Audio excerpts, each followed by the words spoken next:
What's going on, everybody? Mortym here, this time bringing you, as the title probably implies, the single most useful item in Divinity Original Sin 2, specifically the Definitive Edition. However, this is, of course, also in Classic.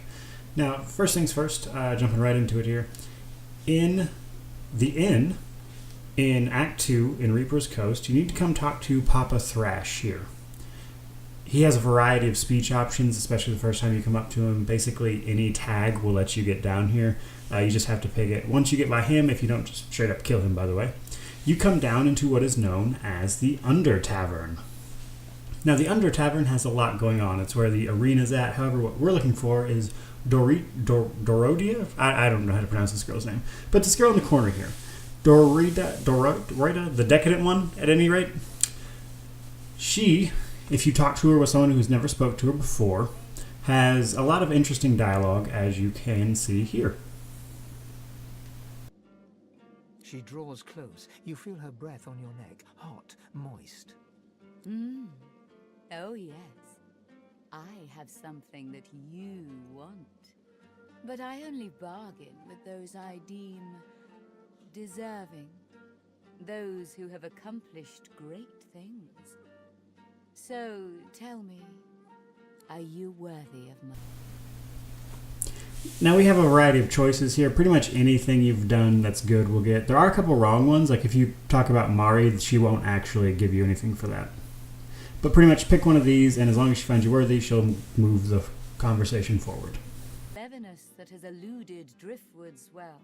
I won't say great minds, but minds, at least. So tell me, are you ready for me to grant you your greatest desire?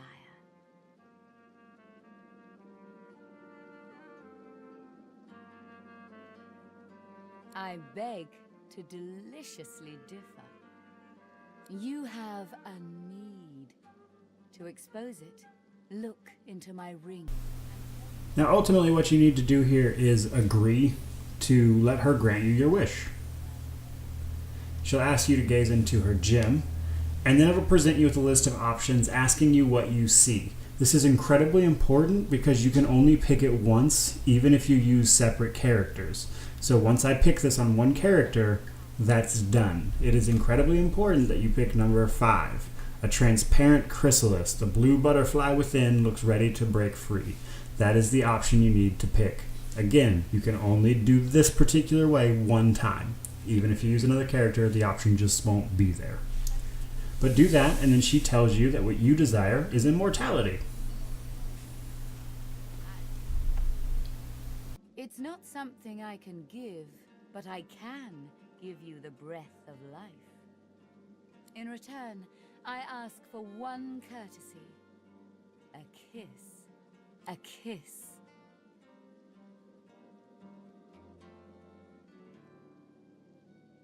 Dorothea sighs, a fusion of a kitten's purr and a cockroach's clacking. Ah, for me to help you, our souls must... Now, as incredibly odd as her offer is, you do need to agree to let her kiss you, which is strange, but it is important that you agree. After that, she walks off to get more, to a more quiet place. After that, you need to follow her with the selected character.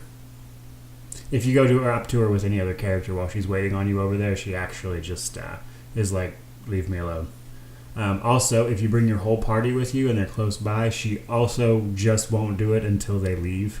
There is a bit of a proximity range that you have to meet. It's not super bad, like you can usually move them around towards the arena area, which isn't that far away, and that will usually suffice. Now she brings you over here to this dark spider-webbed area. And we speak to her again. She bites into her lower lip with enough force that a drop of blood seeps out. Blood and something else. Something green. And this is where we get, well, probably not our first idea, that something is kind of wrong here.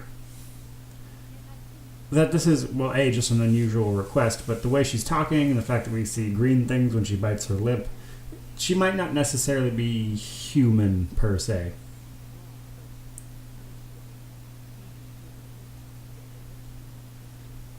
And bam! There it is. Turns out the decadent one is in fact a were-spider. But you have two options. You can let her kiss you or attack her outright. Obviously, we don't want to attack her outright. If you accept her kiss, she gives you the talent, A Spider's Kiss, which takes -2 Constitution off of that character, but also gives you an appropriate reward depending on what you picked. If you picked the Blue Chrysalis option, she gives you a glowing idol of Rebirth, which is, in fact, the most useful item in the game. Now, that said, there is in fact one more way to get a second idol.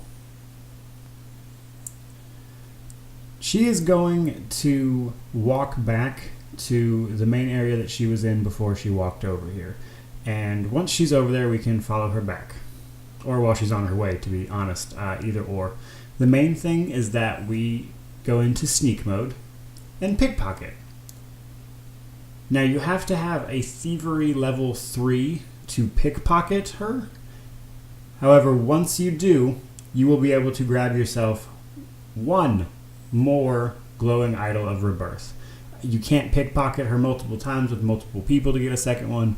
So using these methods, at most, you can only ever get 2 of these items. It is the only place to get them. You do need thievery level 3 on one of your characters, but this will let you get 2.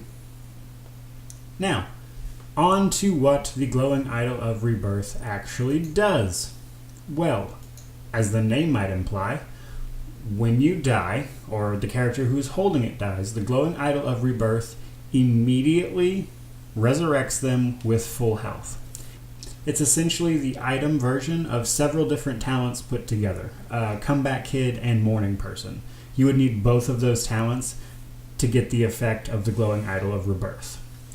Now, however, that alone simply wouldn't make it the most useful item in the game. However, I can still back up that claim, because what you can do with the glowing idol of Rebirth is mid-combat, you can open up your crafting menu, because by the way, once you use the glowing idol of Rebirth, it exhausts itself and turns into an Ashen idol.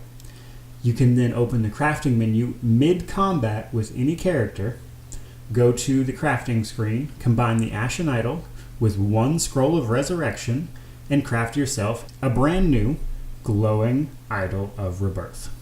Now, crafting in combat requires action points. However, doing this only takes up 1 action point in combat, whereas a resurrection scroll takes up 3 action points. So, using this method, I can essentially keep 2 characters alive, even on honor mode, regardless of the fight, as long as I have resurrection scrolls. Because they're going to take the hit, die, get resurrected. Next time I get any of my characters' turns, I use 1 action point to make a second glowing idol of Rebirth, and I keep this process going until I either just run out of resurrection scrolls, or I can't do anything else. The only real catch to this is when someone dies and they use the glowing idol of Rebirth to come back. The only caveat to that is that you lose your turn, kind of. When you die that way and you're resurrected, it pulls that character's turn all the way to the end of the current initiative line. So the catch of that is that sometimes that can be a good thing. Like if you've taken your turn already and then you die, it'll bring you back and put you back at the end. So essentially you'll get another turn. But of course, if you haven't taken your turn yet and you die, it'll push you farther back down the initiative line. So there it is, guys. The single most useful item in Divinity Original Sin 2. I hope you found it useful. I certainly did. It was a blessing for my honor mode playthrough that I finally got completed. But let me know what you guys think down in the comment section below. I certainly love the thing and swear by it, but tell me what you think. Do you think it's cheesing the game even, especially on honor mode? But thank you so much for watching. Hope you subscribe and stick around, but have a great day either way.